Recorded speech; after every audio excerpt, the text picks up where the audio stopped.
La situation au Gabon est toujours aussi tendue et confuse. Les 27 membres de l'opposition qui étaient retenus à l'intérieur du QG de l'opposant Jean Ping ont retrouvé la liberté, mais le bilan des violences de ces derniers jours devait être plus lourd qu'annoncé.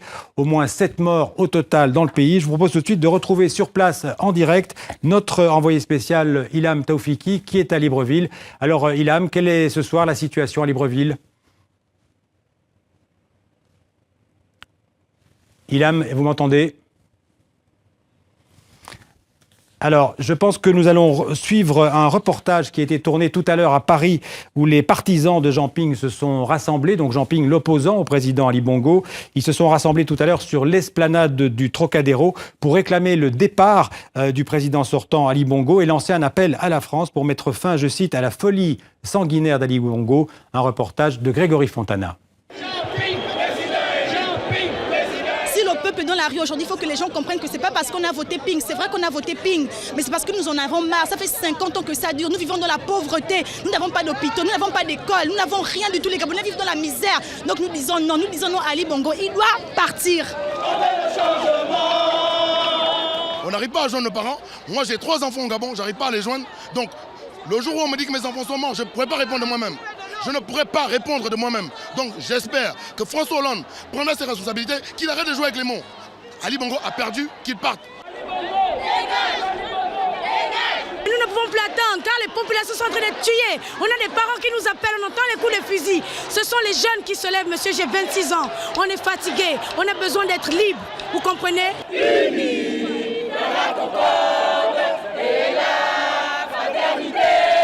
Ça va faire 4 jours que ma sœur, elle est détenue. Elle est arrêtée pour des raisons qu'on ignore. Elle n'est jamais descendue dans la rue pour casser ou piller quoi que ce soit. Détention illégale, violation des droits de l'homme. Nous sommes formés en France, dans des grandes universités, dans des grandes écoles, mais nous ne pourrons pas rentrer chez nous travailler parce que toute une famille a pris en otage tout un pays. D'où le désespoir de tout ce monde. Nous en avons marre. 50 ans, c'est trop. Aidez-nous à faire partir Ali Bongo. Nous en avons marre, s'il vous plaît.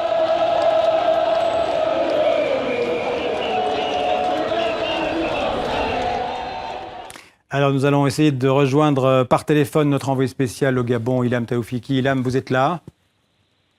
Oui. Alors bonsoir Ilham. Bonsoir, quelle est la situation ce soir à Libreville ? La situation est calme ? Oui, c'est une journée plutôt calme, avec une circulation plutôt amoindrie, mais calme, pas d'échauffourée, pas de violence notable. Mais il y a quand même une drôle d'atmosphère. Ce matin, nous étions avec une femme qui était à la recherche de son fils, disparu depuis mercredi. Il se trouvait au QG de Jean Ping la nuit, où le QG a été pris d'assaut par les forces de sécurité. Et depuis, eh bien, cette femme, elle est sans nouvelles de son fils. Alors, elle a fait le tour du commissariat, comme beaucoup d'autres, comme on a pu voir, pour savoir si son fils avait été arrêté, en vain. Puis ce samedi, elle s'est résignée à aller dans les morgues pour voir si son fils n'avait pas été tué, chou blanc là aussi. Si 2 des 3 morgues nous ont ouvert leurs portes en toute transparence, l'une d'entre elles nous a clairement fermé la porte au nez de manière très agressive. De quoi, Xavier, nourrir les suspicions, car selon les rumeurs, c'est dans cette mort que les corps tombés lors des violences auraient été amenés.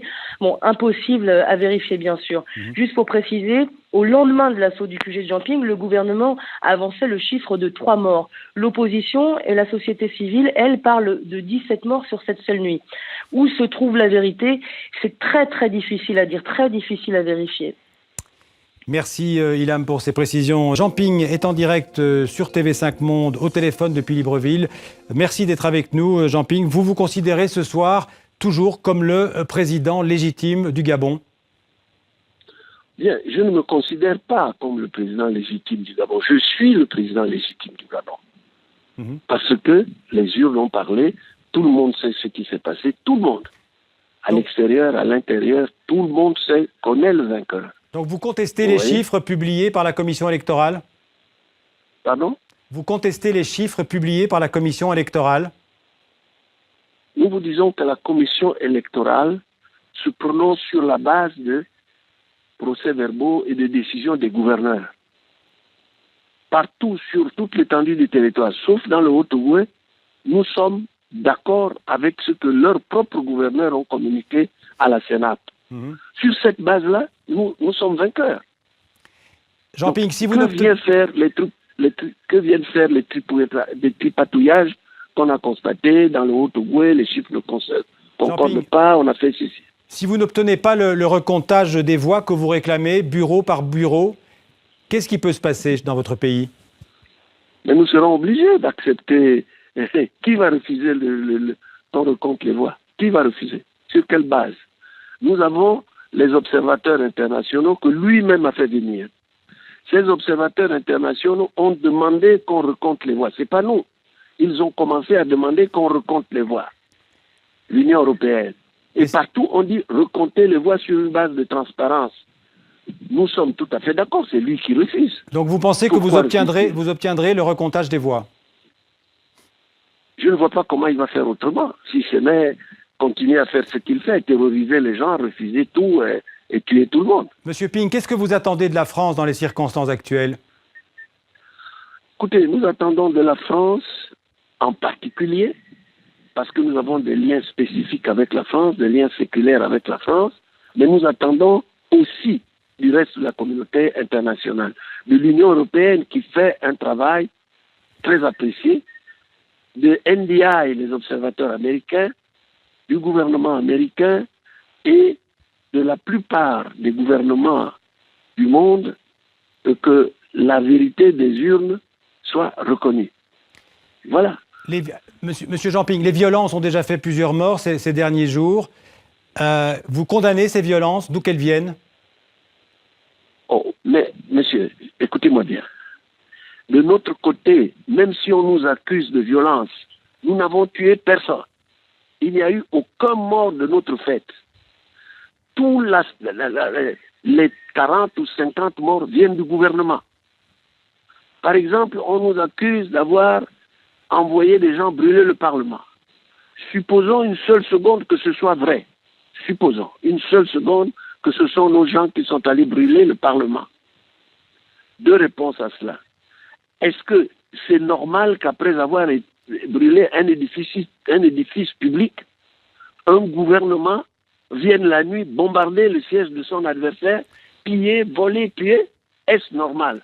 C'est ce qui est fait dans certains pays. On accuse la Syrie de bombarder et on s'émeut dans le monde entier. Pourquoi on ne s'émeut pas sur ce que le gouvernement fait actuellement, en tirant la nuit sur son propre peuple? Une dernière réponse, question très, très rapidement. Est-ce que vous pouvez sortir librement de l'endroit où vous êtes? Non, je ne suis pas sorti, je ne peux pas sortir. Je risque d'être tué depuis 1 an. Et les menaces sont réelles. Et on dit encore que cette nuit, il pourrait venir attaquer ma résidence. Bon. Merci en tout cas d'avoir été en direct avec nous sur TV5 Monde. Merci beaucoup.